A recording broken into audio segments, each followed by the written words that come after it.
आपका अपना channel career गुरु को सब्सक्राइब करें और लेटेस्ट वीडियो का नोटिफिकेशन पाने के लिए बेल आइकन को प्रेस करना ना भूलें। हेलो फ्रेंड्स, मैं अमित एक बार फिर लेकर हाजिर हूँ यूपी डीएलएड फोर्थ सेमेस्टर की मैथ्स। तो दोस्तों, यहाँ पे हम जो यूनिट शुरू करने जा रहे हैं वो है करणी, कणिगत राशि और घातांक। ठीक है, तो आप अगर हमारे चैनल पे नए हैं तो प्लीज़ हमारे चैनल को सब्सक्राइब कर लीजिएगा, क्योंकि अब रेगुलर आपकी ये मैथ्स की क्लास मिलेगी। पर डे आपको एक वीडियो प्रोवाइड करा दिया जाएगा और 10 से 15 दिन में आपके पूरे लेक्चर कंप्लीट कर दिए जाएंगे। एक लेक्चर लगभग 1 यूनिट का होगा। तो शुरू करते हैं आज का जो टॉपिक है। तो सबसे पहले यहाँ पे देखते हैं हम क्या, प्राकृतिक संख्या, क्योंकि उसी से थोड़ा सा रिलेटेड है। तो सबसे पहले हम देख लेते हैं कि प्राकृतिक संख्या क्या होती है। क्या प्राकृतिक संख्या? ठीक है, ऐसी संख्या जिसको क्या करते हैं हम गिनने के लिए प्रयोग करते हैं, वो संख्याएं हमारी क्या कहलाती हैं? प्राकृतिक संख्याएं। और जैसे प्राकृतिक संख्या हमारा कहाँ से शुरू होता है? 1 से। 1 2 3 4 और डैश कहाँ तक का? ये चली जाती है आपकी अनंत तक का। ऐसी संख्याओं को हम लोग क्या कहते हैं? प्राकृतिक संख्या। और परमेय संख्या क्या होती है?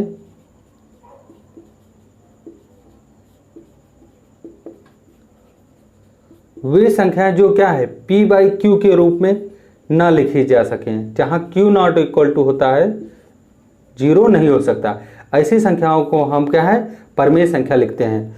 जैसे 2/4 या कह लें माइनस का 3/4 या 6/7, कुछ भी कह लें। ऐसी संख्या जो क्या है p/q के रूप में, लेकिन q नॉट इक्वल टू 0 हो, वो संख्याएं परमेय संख्या कहलाती हैं। तो यहाँ पे हम जो हमारा बात उठता है कि हम करणी संख्याएं क्या कहलाती हैं। तो ऐसी संख्याओं को हम क्या कहते हैं? ऐसी संख्या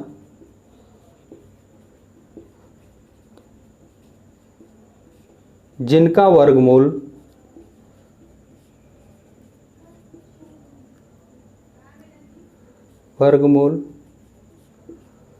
घनमूल और इसी में कह लें हम चतुर्थ मूल, और भी कह लें पंचमूल, जो भी कह लें, यहाँ था छूट गया, चतुर्थ मूल। और इसी तरह का क्या है? nवां पद हो। और क्या है? मूल जो प्राकृतिक हो, मूल जो प्राकृतिक संख्या हो,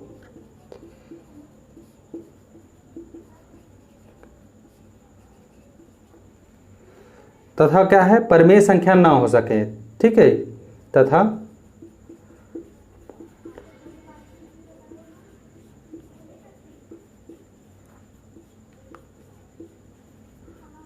वे सभी परमेय करणी संख्याएं कहलाती हैं।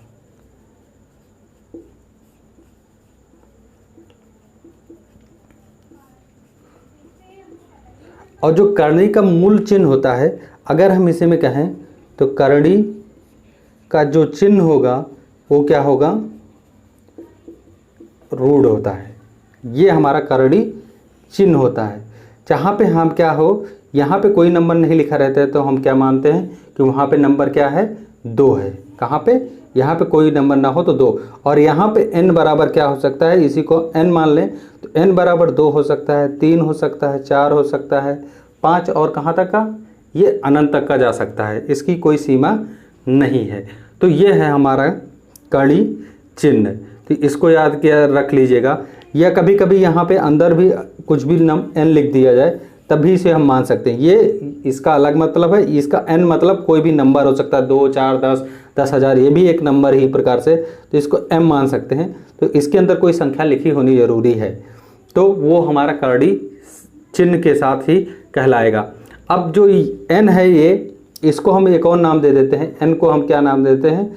करणी घातांक। क्या नाम दे देते हैं? करणी घातांक। ये हमारा करणी घातांक है। तो आप बेसिक जान गए कि कर्णीय चिन्ह क्या होता है, कर्णीय संख्या क्या होती है। अब चलते हैं वर्गमूल वाली संख्या और घनमूल संख्या अगर कर्णीय के अंतर है तो कैसे सॉल्व करते हैं, तो उसको सॉल्व करते हैं।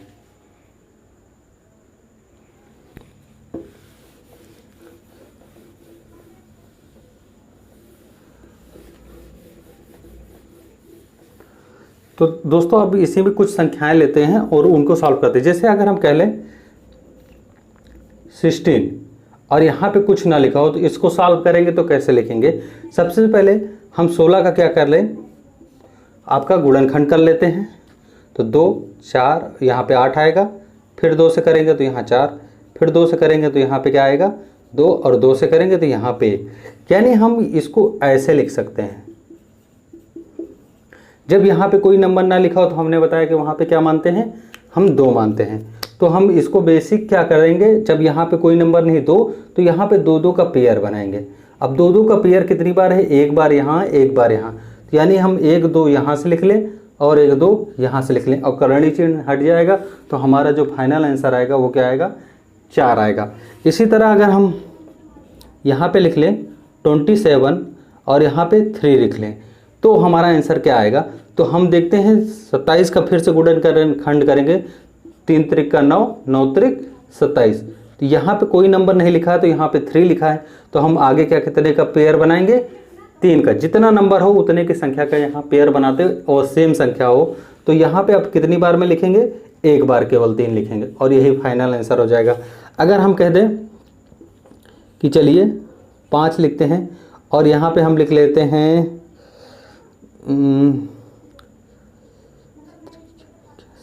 4 लिखते हैं, चलिए 4 लिखते हैं और यहाँ पे 81 लिख लेते हैं। तो अब हम क्या करेंगे, यहाँ पे कितने का पेयर बनाएंगे, 4 संख्या का बनाएंगे। तो 3 त्रिक का 9, 9 त्रिक 27, 27 और यहाँ आपका 81, तो 3 से कम 7 त्रिक 21, तो 6 2 8, ठीक 81 आएगा। अब इसमें क्या है, अब 4 यहाँ लिखा तो यहाँ 4 का पेयर बनाएंगे तो यहाँ 4 बाहर निकल कर आएगा। अब इसी तरह हम कह दें कि भिन्न के रूप में अगर संख्या हो तो कैसे सॉल्व करेंगे, कि लिख दे कहीं पे हम लिख दें 216 बटे 343 का होल नंबर हो या 1/3। 1/3 अगर मतलब क्या हुआ, अगर यही चीज़ कर्णी के पहले लिखा हो या 27 बटे 1/3 होता तो हम उसको इस तरह लिख सकते हैं। तो यानी ये भी क्या है, एक कर्णी के रूप में है और हम इसको 3 या 216 बटे 343 भी लिख सकते हैं। ऐसे भी लिख सकते हैं या हम इसको ऐसे भी लिख सकते हैं, कैसे जैसे चाहेंगे आप वैसे लिख सकते हैं। समझाने के लिए आपको बता रहे हैं। और अगर हम इसको अगर हम फैक्टर करते हैं तो किसका सांकेतिक मान के रूप में निकल कर आएगा। यहाँ कर्णीय है यानी घनमूल है, ये वर्गमूल में आता है, ये आपका कर्णीय का जो चतुर्थांश होता है उसके रूप में आता है। तो 216 आपका किसका कहलाएगा, ये याद रखिए 7 7 49 और 9 6 963, ये आपका आएगा। इसका किसका होता है, ये 6 का होता है, यानी 6 गुणे 6 गुणे 6 करेंगे तो हमारा ये रिजल्ट मिलता है। और यहाँ पे हम 3 लिखेंगे, इसको करेंगे तो हम 7 गुणे 7 गुणे 7 करेंगे। तो ये सॉल्व करेंगे तो हमारा कितना निकल कर आएगा, 6 निकल कर आएगा और यहाँ से 7 निकल कर। तो यानी हमारा फाइनल आंसर जो होगा वो इस तरह हम अपनी कर्णीगत राशियों को सॉल्व करने की कोशिश करेंगे। तो इसके कुछ बेसिक रूल हैं वो भी याद रख लीजिएगा। चलते हैं उन बेसिक रूलों को देखते हैं और एक एक करके आप समझते जाइएगा। तो आपको करणी एक बार समझ लेंगे तो पेपर में कम से कम 3 से 4 नंबर की करणी आती है और आपको एकदम सीधे सीधे नंबर मिल जाएंगे 4 सेमेस्टर में। क्योंकि लॉकडाउन समय है और मैथ्स आपकी इम्पोर्टेंट है, क्योंकि आप देखे ही होंगे पेपर आपका रिजल्ट आ रहा है आजकल कैसा, तो आप उसी से अनुमान लगा सकते हैं। चलते हैं, अब कोई भी संख्या लिखी हो तो हम उसको कितनी कैसे लिख सकते हैं। अगर हम किसी संख्या के पावर 1 लिख दें, ए क्या है, एनी नंबर है, जो भी हम कह सकते हैं तो वो हमेशा ए होगा। यानी अगर हम कहें कि 5 की पावर 1 है तो हमेशा आंसर क्या आएगा, 5 आएगा। अगर हम और कह लें कि 10 की पावर 1 है तब भी आंसर 10 ही आएगा। अगर हम किसी की पावर 0 कर लें यानी ए की पावर 0 तो आंसर 1 आएगा। या हम इसको कह लें 1000 की पावर 0 तो आंसर क्या आएगा, 0 आएगा। किसी भी यानी 10 की चलिए 15 की पावर 0 कर ले तो आंसर तब भी क्या आएगा, हमारा 1 आएगा। और इसी तरह अगर हम बहुत सारे नंबर लिखते हैं और कितनी टाइम तक का, जैसे 5 गुणे 5 गुणे 5 गुणे 5 गुणे 5, तो यहाँ पे क्या होता है, जब गुणा होती है तो घातें क्या होती हैं, जुड़ जाती हैं। ये लिख लीजिएगा, जब आधार घात लिख दिया, जब आधार समान हो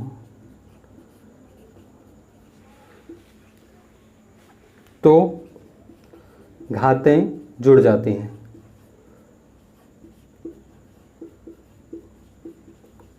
तो याद रखिएगा, इसकी घात 1 है, इसकी घात 1 है, इसकी घात 1 1 1, यानी 1 2 3 4 5, इसको हम लिख सकते हैं 5 की घात क्या 5। इसी तरह हम अनंत प्रकार से लिखते चले जाएंगे। तो हम बेसिक रूप से फंडे के रूप में करणी को हम ऐसे सॉल्व करते जाते हैं और हल करते जाते हैं।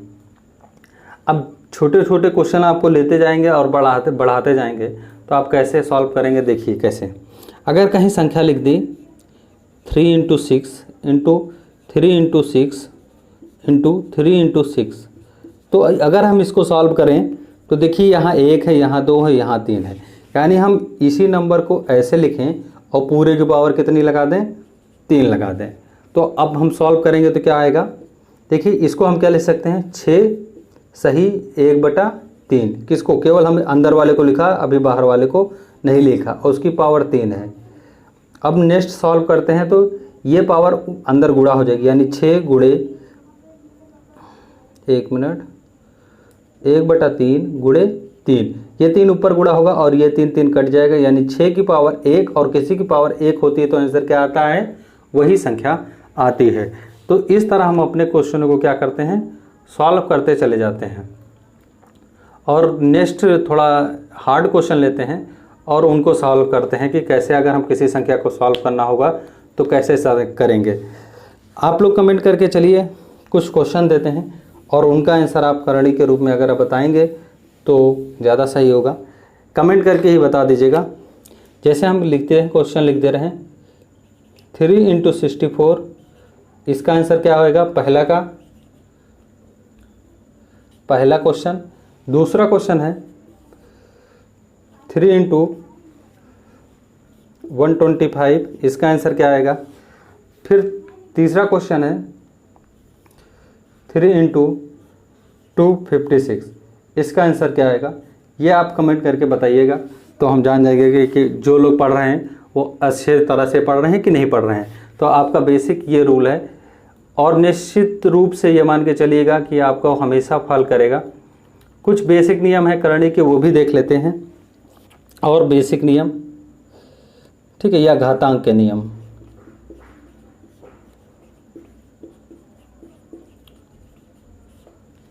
क्या होते हैं, अगर हम करणी देखिए a की पावर m हो इंटू a की पावर n हो, यानी जब हमारे ये आधार है और ये घात है,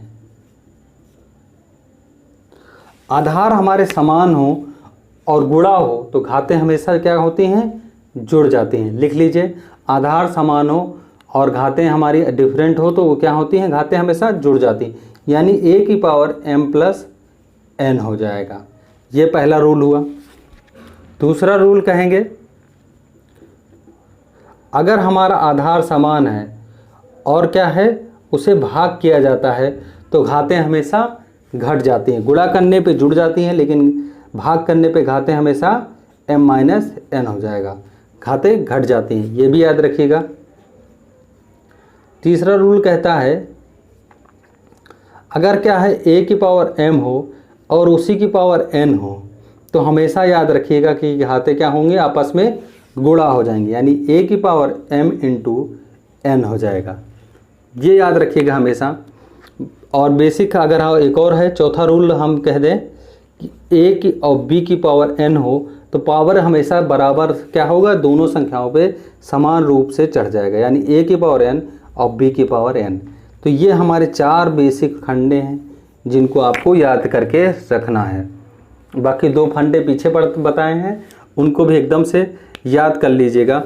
तो आपको कभी प्रॉब्लम नहीं होगी। अब चलते हैं नेक्स्ट क्वेश्चन लेते हैं और उसको सॉल्व करते हैं। जैसे हमारा अगला क्वेश्चन है, इसी में कर देते हैं। 243 की पावर क्या है 3/5। अब इसको अगर हम सॉल्व करें तो कैसे करेंगे, हम इसको तोड़ेंगे तो क्या कर लिख सकते हैं 3 की पावर 5 और पूरे की पावर 3/5। देखिए यहाँ रूल लगा है a की पावर m और पूरे की पावर n की जगह 3/5।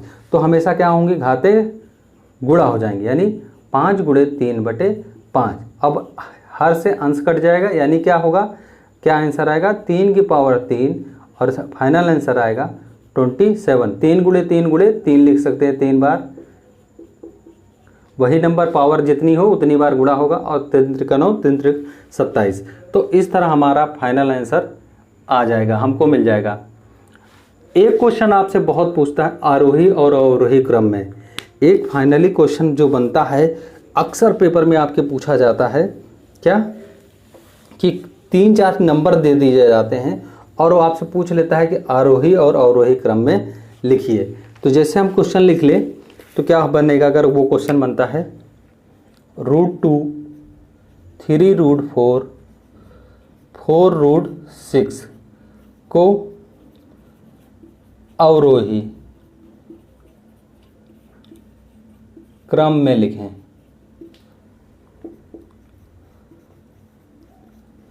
इस पे बहुत क्वेश्चन बनता है, तो आप कैसे करेंगे, और एकदम बेसिक फंडा है, बेसिक तरीके से आप करने की कोशिश करिएगा तो आपको समझ में आ जाएगा। चलते हैं उसको भी लेते हैं और करते हैं। अगर हम इसको समझाएं तो कैसे समझाएंगे, देखिए यहाँ याद रखिएगा 2, यहाँ हम लिख लेते हैं 4 और करणी में 3, यहाँ पे क्या कर लेते हैं 4 करणी में 6।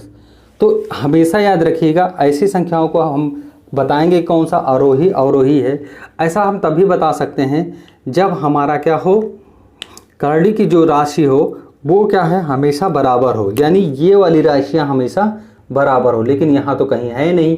तो इसको बराबर करने के लिए हम क्या करते हैं, इसका एलसीएम ले लेंगे। क्या ले लेंगे, एलसीएम, यानी लघुत्तम समापवर्तक लेंगे। यानी हम 2 है यहाँ पे 3 है और यहाँ पे 4 है, इनका एलसीएम लेंगे तो 2 एकम 2 3 और 2 आएगा। फिर 2 से करेंगे तो 3 और 3 से करेंगे 1 1 1, यानी हमारा 3 दूनी 6 6 दूनी 12 एलसीएम आता है।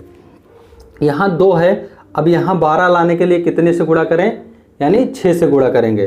तो 6 से जो गुणा करेंगे वही 6 की पावर अंदर भी चली जाएगी और वही 6 यहाँ भी आएगी। हम चलिए यहाँ लिख लेते हैं, यानी अगर हम 12 करने के लिए क्या करें 2 × 6 करें, और यहाँ 2 की पावर क्या है अंदर भी 6 चली जाएगी, जितने से गुणा उतना यहाँ आ जाएगा।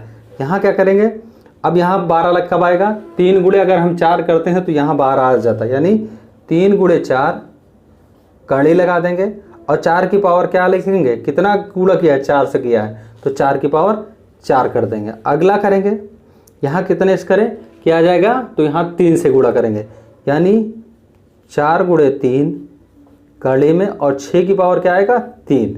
तो फाइनल जो हमारा रिजल्ट आएगा वो क्या आएगा। अब अंदर वाले को सॉल्व कर लेते हैं, यानी 2 का गुणा 6 बार करेंगे, यानी 2 × 2 × कितनी बार 6 बार, तो हमारा आता है कितना 64।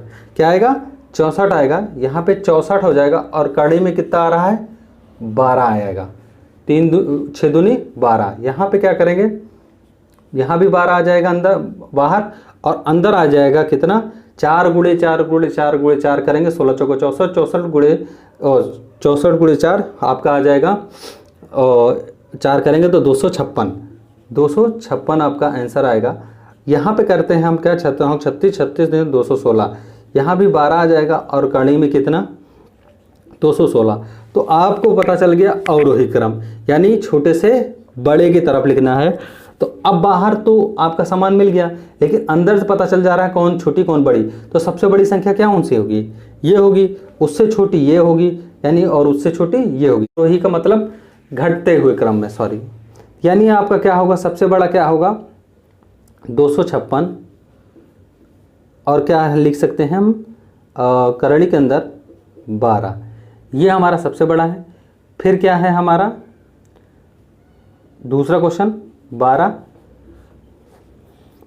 216, फिर होगा हमारा 12√64। तो ये हमारा फाइनल आंसर होगा। तो इस तरह हम अपने प्रश्नों को क्या करेंगे, एकदम सिंपल तरीके से हल करेंगे और कोई बेसिक रूल नहीं लगाएंगे और आपका क्वेश्चन एकदम सही तरीके से हो जाएगा। नेक्स्ट क्वेश्चन लेंगे, अगर हम इसी को और कई प्रकार से सॉल्व करें तो कैसे करेंगे। एक क्वेश्चन और आता है जिसे दशमलव संख्या के रूप में लिखा हो तो आएगा, और कमेंट करके बता दीजिएगा इसके रिलेटेड और 2-4 क्वेश्चन अभी जब प्रैक्टिस करवाएंगे तब वहाँ पे कराएंगे। वैसे आपके कुछ वीडियोस 4th सेमेस्टर के क्या लगभग पूरा चैप्टर ही पढ़ा है प्लेलिस्ट में, लेकिन हम नए तरीके से फिर से पढ़ा रहे हैं कि आपको एकदम बेसिक समझ में आ जाए। एक क्वेश्चन और ले लेते हैं, 0.000032 की पावर अगर हम 0.6 कर लें, 0.6 अगर हम इसको सॉल्व करते हैं तो कैसे सॉल्व करते हैं, इस चीज़ को याद रखिएगा। तो हम इसको अगर हम सॉल्व करते हैं तो हम क्या करेंगे, यहाँ पे 32 है, 32 और उसके बाद 1 2 3 4 5 संख्या है, यानी हम 32 कब आता है जब 2 को 5 बार गुणा कर, लेकिन दशमलव लगाते यानी दशमलव को हम आगे गुणा करके लिख सकते हैं। या हम इसको सॉल्व करें तो सीधे सीधे ऊपर वाली संख्या से रहने देते हैं, हम इसको सॉल्व कर सकते हैं 1 2 3 4 5, यहाँ 32 लिख देंगे और नीचे कितने जीरो, 1 0 2 0 3 0 4 0 5 0 लिख सकते हैं। सेम प्रोसेस हम इसको यहाँ पे करेंगे, एक संख्या बाद है तो यानी 6/10 लिख सकते हैं। सॉल्व हो गया। अब हम इसको सॉल्व कर सकते हैं तो हम क्या लिख सकते हैं, 32 को 2 की पावर 5 लिख सकते हैं, 2 की पावर 5 और यहाँ 10 की पावर 5 और ये पूरा 6/10 लिख सकते हैं। और सॉल्व करेंगे तो हम इसको क्या लिख सकते हैं, ये दोनों पावर समान है तो एक साथ लिख सकते हैं, यानी 2/10 की पावर हम क्या लिख सकते हैं 5 और पूरे गुणे लगाएंगे 6/10 लिख सकते हैं। तो ये हमारा बेसिक हो गया। अब हम इसको सॉल्व करते हैं तो 5 दूनी 10 और 2 से काट देंगे तो 3 आ जाएगा, यानी हम इसको भाग कर लें तो फिर से 0.2 पावर 3, सिंपल बताने के लिए आपको बता दिया है इसे। तो अब ये करेंगे तो क्या आएगा, इसको 3 बार गुणा करेंगे, 0.2 गुणे 2 गुणे 2 और सबके आगे 0.0, तो आपका जो फाइनल आंसर आएगा क्या आएगा 0.008, एक संख्या 2 संख्या 3 संख्या बाद दशमलव, 1 2 3 संख्या बाद दशमलव। तो आप दशमलव लगाना सीख गए होंगे कि कैसे लगाएंगे। इसी प्रकार क्या है, आप अपनी प्रैक्टिस में करेंगे तो आपको खुद ही समझ में आ जाएगा कि आप कैसे लगाएंगे अपने क्वेश्चनों को। और बहुत सारे क्वेश्चन हैं, बहुत सारे पूछे जाते हैं। एक क्वेश्चन और बनता है आपका, बहुत अक्सर पूछते हैं, उसको देख लेते हैं। क्वेश्चन एक बनता है, यहीं इसको इरेज कर देते हैं तो आप आसानी से हो जाएगा। जैसे 27 की पावर 2/3 इंटू 81 की पावर 1/2 और इक्वल टू 3 की पावर n। तो पूछ रहा है n का मान बताइए, क्या है n का मान बताइए। तो हम इसको सॉल्व करते हैं। यहाँ देखिए कुछ समान तो दिख नहीं रहा यहाँ, लेकिन अगर ये इसको हम लिखें तो 3 की पावर 3 लिख सकते हैं और 2/3 तो लिख ही सकते हैं। फिर गुणा कर सकते हैं, 81 को क्या लिख सकते हैं हम, 3 की पावर 4 लिख सकते हैं और 1/2 लिख सकते हैं और 3 की पावर n। इसको सॉल्व करेंगे तो ये ऊपर गुणा हो जाएगा, यानी 3 की पावर 3 गुणे 2/3, फिर गुणा, फिर 3 की पावर 4 गुणे 1/2 और ये 3 की पावर n है। ये सॉल्व करेंगे तो 2 आएगा, ये कट गया, यानी 3 की पावर 2 गुणे 3 की पावर 2 बराबर 3 की पावर n। तो हमने बताया था, देखिए आधार समान हो तो घातें जुड़ जाती हैं। यहाँ क्या हो जाएगा आपका, जुड़ जाएगा 2 दूनी 4, यानी 3 की पावर 4 हो जाएगा और 3 की पावर n। अगर हम m मान निकालते हैं तो n का मान क्या निकल कर आएगा। तो दोस्तों यहाँ एकदम सिंपल तरीके से आप देखेंगे तो क्या निकल कर आता है, आपका n का मान जो बेसिक फंडा है उसी से लगाएंगे तो आपका जो एक मान निकल कर आएगा सिंपल सा। यहाँ से घात आधार दोनों तरफ समान है तो घातें क्या होंगी, की तुलना कर लेंगे तो n बराबर क्या हो जाएगा 4 आपका फाइनल आंसर आएगा। तो दोस्तों ये जो फाइनल आंसर आ गया, इसके बाद हम क्या करते हैं, क्वेश्चनों को यहीं विराम करते हैं क्योंकि वीडियो ज़्यादा लंबा बनाना जरूरी नहीं है। लेकिन हाँ, आप कमेंट करके हमको बताइएगा ज़रूर कि वीडियो आपको कैसा लगा, ठीक है। तो हम क्योंकि रेगुलर आपकी क्लास लेंगे और नेक्स्ट नए तरीके से इसको पढ़ा रहे हैं कि जिससे आपको समझ में आ जाए, और ना समझ में आए तो प्लीज़ कमेंट कर दीजिएगा। मैं एक बार फिर से कोशिश करूँगा, बिल्कुल 100% कोशिश करूँगा। और अभी अपने फ्रेंड्स को जाने की दीजिएगा अनुमति। धन्यवाद, थैंक यू। आपका अपना चैनल करियर गुरु को सब्सक्राइब करें और लेटेस्ट वीडियो का नोटिफिकेशन पाने के लिए बेल आइकन को प्रेस करना